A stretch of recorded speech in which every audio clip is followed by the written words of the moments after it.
te agradece, furacão, por mais um jogo vencido.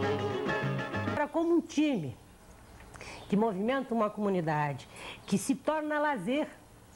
As primeiras informações que eu tenho sobre um time que apareceu, vamos assim chamar um time, desde 1932 eu tenho notícia.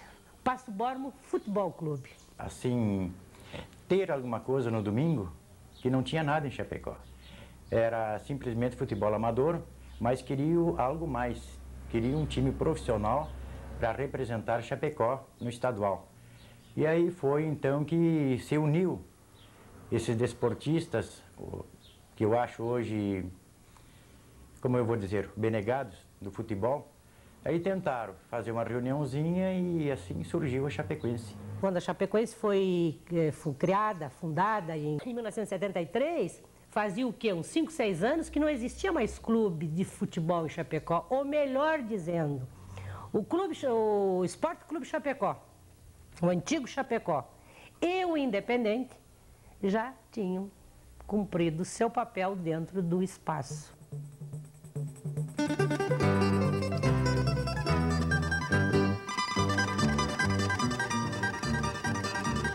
Olha, quando acontece a Chapecoense não era o estádio como é agora, né? Era o estádio velho, que só tinha arquibancada à esquerda, né? Era de madeira e a estrutura de time assim normal, não era uma estrutura de time profissional como é até hoje, né? Assim, tipo uma estrutura tipo empresa. Era uma estrutura que o departamento médico era precário, né? O jogador se machucava, não tinha um departamento médico. Tinha o São João na época, que era um massagista, ele fazia os milagres dele lá, porque estrutura para departamento médico não tinha.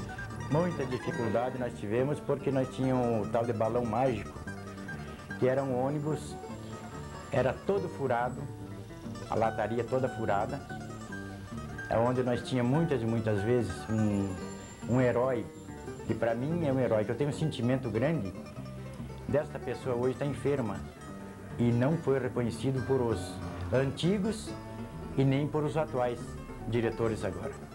Era o Dimas Vicente Delay.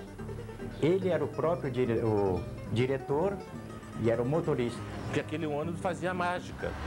Porque sair com o ônibus daqueles, na época que não era leito, que não era nada, então você ia sair de Chapecó, jogar em Criciúma, se calcula que viagem nós fazia, né? A gente ia pela Serra do Rastro, que não tinha asfalto, descer tudo aquilo sem asfalto naquela serra que tu conhece, Rafael, não era mole. E o ônibus que nós tínhamos era o balão mágico. Olha, nem revisões faziam no ônibus para nós viajar. Assim na terra como no céu, o pão nosso de cada dia nos dai hoje, perdoar nossas ofensas, assim como nós perdoamos a quem nos tem ofendido. Não deixeis cair em tentação, mas livrais do mal. Amém. Tinha muita força dos atletas, acreditavam daquilo que a gente fazia, treinavam bem. E era muito assim, eles tinham muita força também espiritual, né? Rezava e o Décio, meu esposo, sempre foi capitão. E aí quando tinha, assim, ele sempre dizia assim, ó, a minha esposa vai ajudar com as forças espirituais, mas vocês têm que treinar. Se vocês treinarem assim certo, nós vamos chegar, nós vamos conseguir o nosso ideal. A boca de um bando diretor da entidade, desde prejudicando e leva o seu verdadeiro lugar, amém. Quando algum partiu pra guerra, paz chegou, deu carta branca. Algum vencer batalha, algum vencer...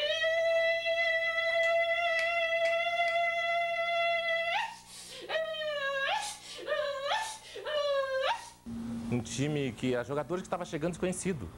Ninguém, não era jogador assim que o pessoal conhecia, era tudo jogador desconhecido que vinha querendo mostrar alguma coisa. Então o grupo se uniu e foi aonde que nós conseguimos ganhar o primeiro título para a Chapecoense em 77.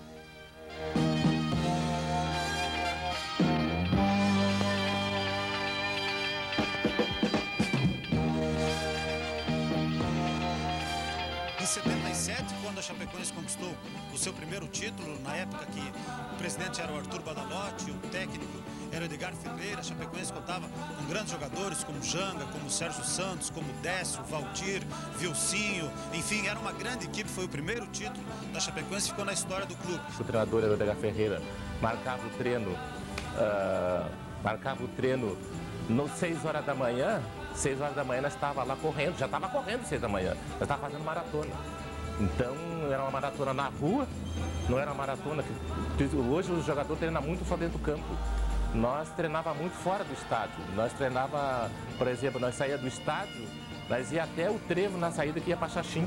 Nós ia correndo até lá. A única vez que a Chapecoense disputou brasileiro foi em 78, quando eu estava jogando ainda, né? Foi o máximo para a Chapecoense, que a gente jogou contra o Índice de Porto Alegre no Beira-Rio. Nós pegamos um Atlético aqui em Curitiba, nós fomos a Poços de Caldas, nós fomos a Londrina, nós fomos a Maringá, entendeu? Foi excelente para nós.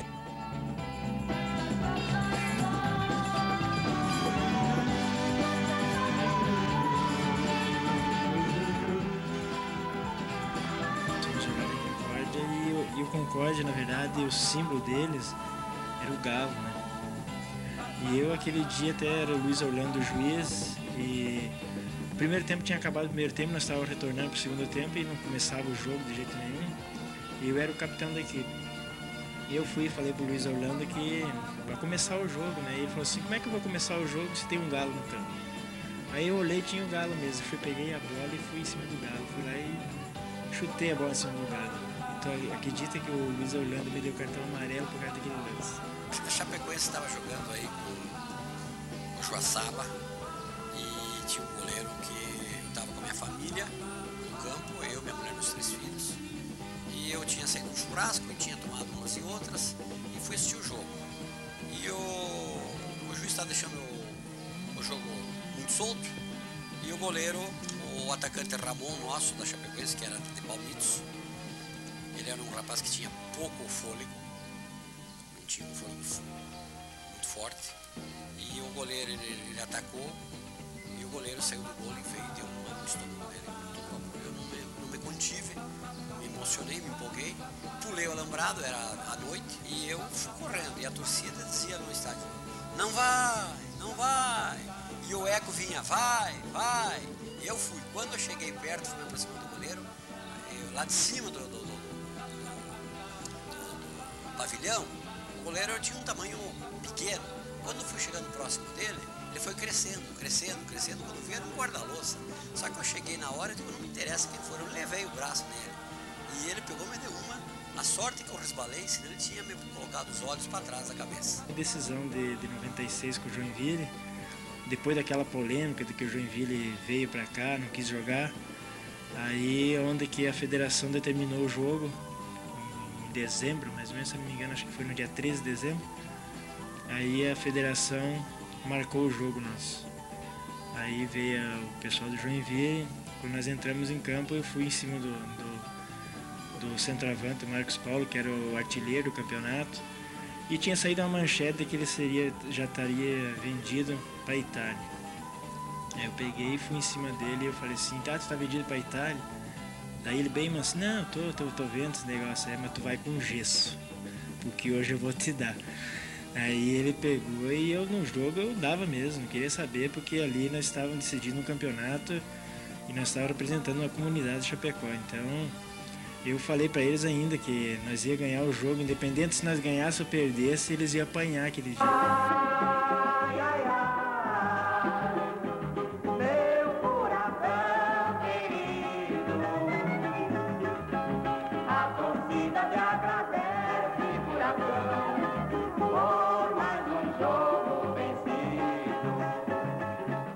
Nós tivemos em 87 a equipe que era presidida pelo Sérgio Trentin, que tinha o capitão Froner como treinador e também tinha uma grande equipe, tanto é que a Chapecoense foi a recordista naquele ano nacional de pontos, foi a equipe que mais conquistou pontos nos campeonatos estaduais, só que pela fórmula do campeonato acabou sendo eliminada na semifinal e acabou a competição na terceira colocação.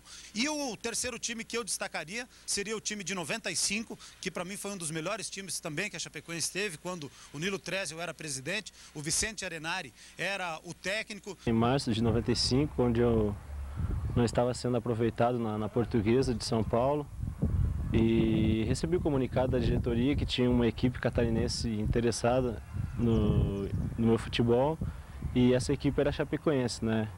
tomei conhecimento que era chapecoense, entramos em contato, acertamos tudo e 2 dias seguintes eu já estava em Chapecó treinando com os demais companheiros. A Chapecoense passava pelo Criciúma como a seleção brasileira passaria pelo time aqui de Erval Grande ou de Pinhalzinho ou de qualquer. Então nós tínhamos realmente uma equipe muito competitiva, uma equipe muito forte, porque nós escolhíamos os jogadores a dedo. Nós buscávamos exatamente o jogador que nós queríamos, não era pelo valor que ele custasse ou pelo salário que ele exigia, mas era o jogador que nós precisávamos por aquela posição.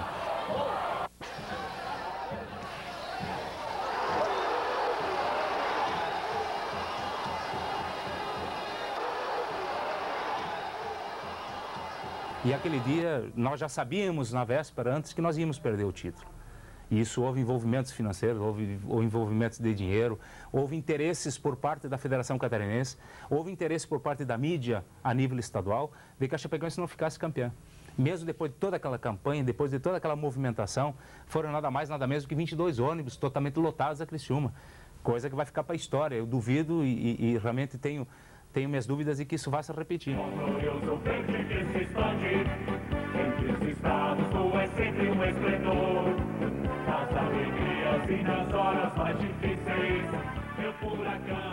E em 96 a gente conseguiu o título já com um grupo não tão forte, com patrocínio também não tão forte, mas eu acho que com o empenho de todos, com a lição que foi tirada em 95, a gente conseguiu o título.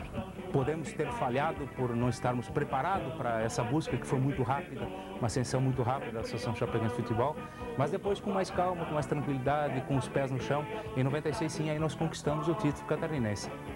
Houve uma série de controvérsias, uma série de problemas, até porque talvez até a própria sociedade catarinense não estava acostumada a ter, no auge do futebol catarinense, uma equipe aqui do Oeste, porque o Oeste sempre foi marginalizado, o Oeste sempre foi alheio ao centro da tradição do futebol. Ele e Ivan Carlos, né?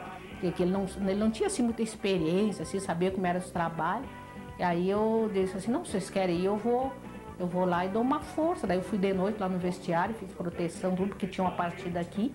Eles me convidaram, daí eu fui até Joinville e Criciúma. E até no Criciúma nós ganhamos de 2-1 aquele dia lá.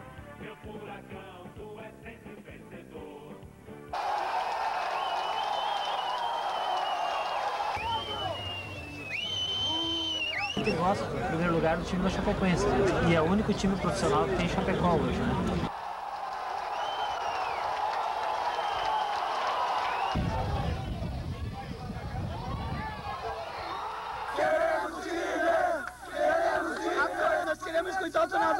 Ele que convocou nosso time, o treinador, Joel, chama ele pra nós. Você também tem fazer um tasco desse? A diretoria esse ano está levando a coisa mais no amor mesmo pela Chapecoense do que com os patrocínios assim de grandes empresas. Sem falta! Sem falta!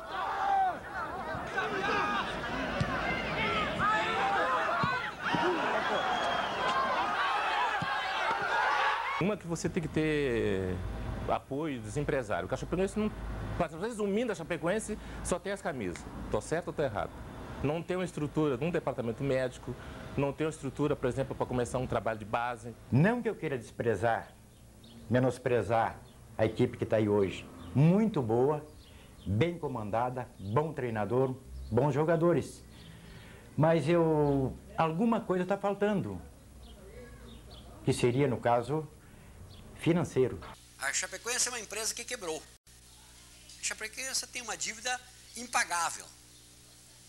Se termina a Chapecoense, cria-se um novo clube, faça um clube com estrutura de sócios, sede social e uma gleba grande de sócios, aonde que possa ter uma rentabilidade, copia um Cruzeiro de Belo Horizonte. O torcedor quer ver para crer. Não adianta você ir para a imprensa, para a mídia, prometer equipe, prometer jogadores e depois trazer o que sobrou. Os jogadores que não foram contratados pelo Avaí, os jogadores que não foram contratados pelo Figueirense, os jogadores que não foram contratados pelo Joinville e vêm para Chapecó. Então não é por aí.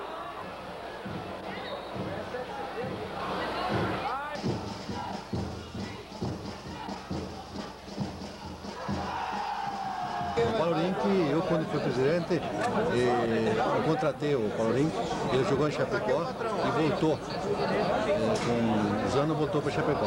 E quando eu saí daqui, você só pode ver que o Paulinho foi um jogador que se destacou. Eu gosto do futebol. Agora, ultimamente eu estava um pouco afastado, porque a Chapecoense não estava aquelas coisas, não estava apresentando aquele futebol, mas não é por isso que a gente deixa de vir também. Ai, ai, ai,